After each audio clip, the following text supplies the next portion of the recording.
va permettre la motricité fine, va permettre une bonne concentration, va permettre une bonne mémoire. Et elle va se sentir aussi au niveau musculaire, au niveau de la fatigue. Et après, bien sûr, comme les autres neurotransmetteurs, une faiblesse d'acétylcholine, ça va se manifester aussi sur le sommeil et de façon générale sur le corps. Mais là, j'ai essayé de vous donner les signes qui sont vraiment plus propres à l'acétylcholine. Donc, si vous vous retrouvez un petit peu dans ce tableau, qu'est-ce qui peut être intéressant de faire au niveau de l'alimentation pour avoir cet apport en acétylcholine?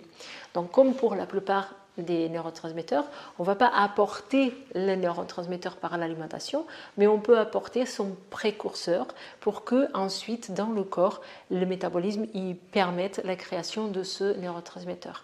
Et donc ce précurseur d'acétylcholine s'appelle la choline. Et la choline, elle va se retrouver dans beaucoup d'aliments qui sont protéinés, en particulier dans l'œuf, et dans l'œuf en particulier dans le jaune d'œuf.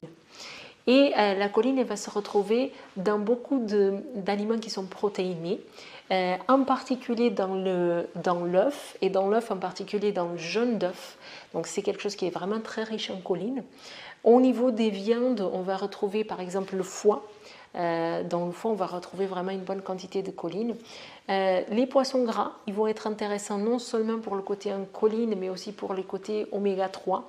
Des DHA qui vont être intéressants pour faire un complément aussi dans la chaîne, dans les réactions qui sont nécessaires pour la formation de l'acétylcholine. Donc l'oméga 3, il est intéressant aussi.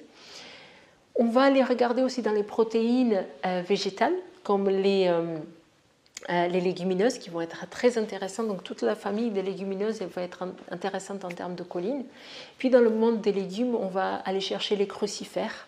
Donc les choux, tous les types de choux en fait, les choux rouges, le chou rave, les brocolis, donc toute la famille des choux ils vont être intéressantes pour ce côté choline.